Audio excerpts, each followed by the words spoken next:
feel? It feels insane. I grew up in a little town in Merseyside, and I was obsessed with Broadway.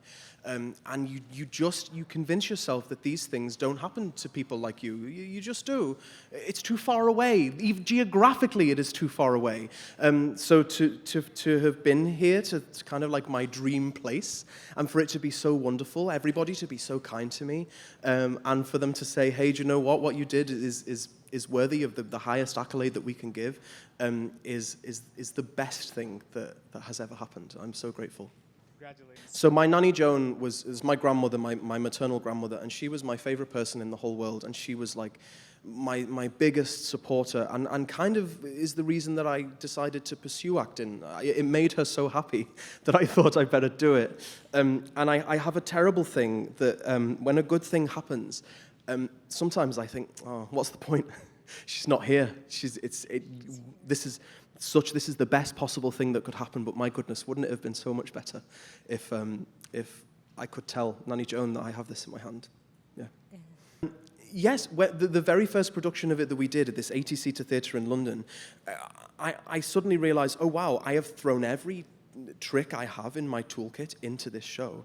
Every little thing I can do, every accent I'm really good at, I threw into the show, and they let me do it. And yeah, I realized, oh wow, I need to do everything I can to keep this role as specific to me as possible, so they don't cast a celebrity in it when it gets to the West End. So yeah, it truly is my entire toolkit. And I'm deeply sorry to everybody who has had to sing the role after me. Every time they cast a new Hester, I get a message like, what is this part? What are you doing? So yeah, it's nice to be able to showcase everything I have to give. Incredibly important. The new diorama, I only knew of it because I was joining the production and I was doing Mincemeat. I really firmly believe I owe David Byrne my career, possibly. That man is just a visionary.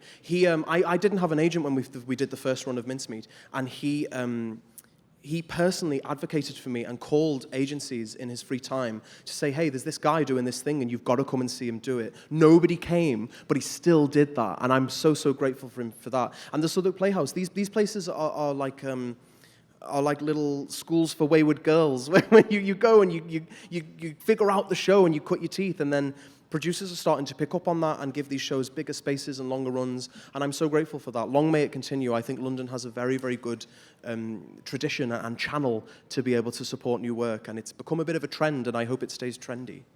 It's been the sort of biggest, truest joy I ever have experienced. You couldn't have told me before I came here, and if anyone had tried to tell me, I wouldn't have believed them, how wonderful and warm and open this community is. People have the time for you here. People want to gas you up and make you feel good and invite you for coffee. I've literally, in one award season, I've met all of my heroes, all of my musical theatre heroes. I'm so glad that Mincemeat, throughout its entire journey and everything we've done, has landed here, so we as a team and as a show, as a production, got to experience Broadway's incredible, unrivaled hospitality.